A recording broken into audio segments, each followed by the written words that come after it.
Yan, ito po yung bigasan namin. Tapos yan po mga bossing ko yung bigas namin, yung brown rice. Ngayon, ang gagawin lamang po natin, 5 minutes po natin siya. Mas maganda sa umaga nyo siya ilalagay. Tapos ito yung dahon ng laurel. Lagay nyo lang po siyang ganyan. Yan. Tapos ilagay nyo yung pone nyo. Yan. Mga 5 minutes lang mga bossing. Ganyan lang. Tapos habang kayo ay nagwi-wish, sabihin nyo po, sa pamamagitan ng pampaswerteng aking ginagawang ito, ay araw-araw ako na magkakaroon ng malaking benta at lahat ng aking transaksyon ay aking makakamtan. Magkakaroon ako araw-araw ng maraming benta.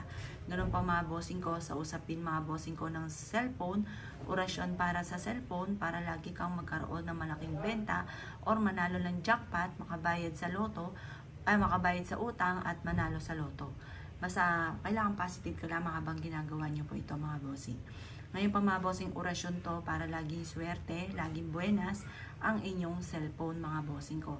Subukan nyo po ito at kayo mismo ay maa-amaze sa dami ng mga blessing na darating po sa inyo. Kahit hindi niya muna siya takloban, ganyan lang, 5 minutes habang ikaw ay paulit-ulit na nagwi-wish, proven po yan. Kayo mismo ay maa-amaze sa dami-dami ng mga blessing na darating po sa inyo po mga bossing. Kayo mismo ang magugulat dahil may mga bagay na nangyari sa buhay ninyo na hindi nyo inaasahan na maaaring ikakaswerte ninyo or ikakayaman po ninyo. Panahon ngayon mga bossing ko, ang cellphone ay isa sa mga pinaka, kumbaga, laging ginagamit, maya't maya. Or kaya po, buong araw nga po na ginagamit na nga po yan mga bossing ko ang ating cellphone.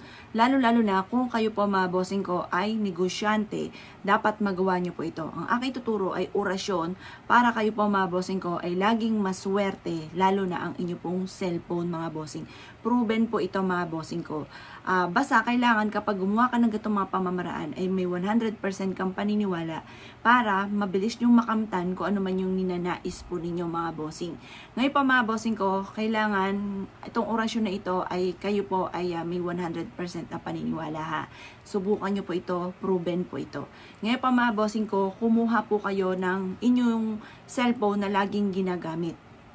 At pagkatapos mga bossing ko, kailangan po natin ng dahon ng laurel mga bossing.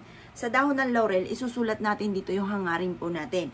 Halimbawa, ang hangarin po natin mga bossing ko ay magkaroon ng maraming pera or kaya po ay manalo ng jackpot. Ganun po ang inyo pong isusulat mga bossing.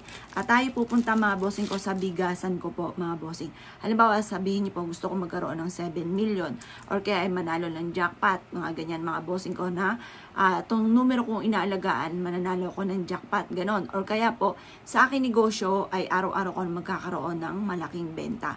Orasyon po ito pagdating sa usapin mga bossing ko ng cellphone po ninyo. Ganon din halimbawa, nabasa po siya, pwede rin po yun mga bossing. Halimbawa, nabasa yung phone ninyo at kayo po ay nangangamba at baka masira. Pwede nyo rin po itong gawin. Bukod po dyan mga bossing ko, ito, mag-a-attract ito ng swerte. Ito pa mga bossing ko, kahit mga 5 minutes lang na nakababa doon, okay na po yan. At ito po yung magdudulot sa inyo ng swerte. Ngayon, pupunta po tayo sa bigasan natin. Po mga bossing ko, pwede nyong gawin kada araw-araw, pwede rin po yon, pero kahit mga 5 minutes lamang na nakababad po doon yung cellphone po ninyo, lalo-lalo na sa panahon ngayon, ang madalas na ginagamit mga bossing ko sa araw-araw ay yan po ang cellphone. Para po tayo ay magkaroon ng mga transaksyon ng mga magaganda, lalo na kung ikaw po ay negosyante, para laging may mga tumatawag sa inyo ng mga kliyente, ganon, para lagi kang magkaroon ng malaking benta at laging swerte pagdating sa usapin ng inyong cellphone. Kasi importante po yan mga bossing ko, ang cellphone. Ang cellphone mga bossing ko, lalo na sa panahon ngayon, yan po ay in lalo na sa mga social media mga bossing. Or kaya kung ikaw po mga bossing ko, isa rin sa mga nagbablog, pwede nyo rin itong gawin. Upang sa ganon, kayo po mga bossing kayo maging matagumpay sa inyong mga pagbablog. Basta gamit lagi ang cellphone. Gawin nyo po yan sa umaga lamang, ang pinakamagandang araw, tuwing Martes at saka Biyernes. Pero kung ikaw ay abala sa mga ganyang araw, gawin nyo to kahit anong araw, basta umaga nyo siya gagawin. At mag-focus ka lamang sa inyong ginagawa. At wala pong imposible mga bossing ko, lalo na kung ikaw po ay isa sa mga maraming pangarap. Pag kayo maraming pangarap mga bossing ko, yung lahat ng pwedeng makakatulong sa inyo, gawin nyo na po mga bossing para wala ka ng pagsisisihan pa. Bukod sa inyong pagiging masipag at matyaga at huwag kang makakalimot magdasal.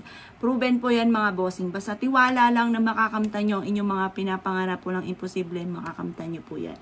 Kaya kung kayo naniniwala at gagawin nyo po ito, gawin nyo na po ito mga bossing ko. Huwag ka namang patumpik-tumpik pa. Makakatulong po yan upang sa ganon, kung ano may ninanais ninyo ay kaagad nyo itong makamtan mga bossing. Kayo mismo yung magugulat kayo na parang nagagawa nyo yung mga bagay na hindi nyo inaasahan na dito pala ikayayaman. Yung mga ganong mga sitwasyon mga bossing, kayo mismo yung maa-amaze sa dami-dami ng mga blessing na maaaring darating po sa inyo. Na tipo ba na hindi nyo inaasahan na magagawa nyo yung mga ganong bagay. Yung parang lagi kang iniaadya. Yun, like niya-adya kung saan lagi kisuswertihin, kung saan lagi matutupad yung mga pinapangarap ninyo, kayo yung maa-amaze sa dami ng mga blessing na darating. Kaya ako ikinaniniwala at nais po itong gawin, huwag ka na magpatumpik-tumpik pa, gawin nyo na po ito at ito po ay makakatulong lalo na pagdating sa usapin ng pampinansyal. At ganoon din po sa mga transaction nyo tungkol sa usapin ng kaperahan o sa usapin ng cellphone nga po mga bossing ko, para kayo po lagi ay buenas pagdating sa usapin ng cellphone ninyo, lagi may tatawag maya't maya, pagdating sa usapin ng mga transaction, laging panalo, lagi pong maraming blessing, buenas po palagi mga bossing. Ito po ay proven lalo na kung magpo-focus po kayo sa mga pagwi-wish, naniniwala ka na makakamtan yung mga pinapangarap ninyo, walang imposible. Kayo mismo ay maa-amaze sa dami-dami ng mga blessing na darating. Ito po, subukan nyo na po mga bossing. Pag napanood nyo ito, subukan nyo itong tinuturo ko sa inyo. At kayo mismo ay matutuwa sa dami ng mga blessing na darating po.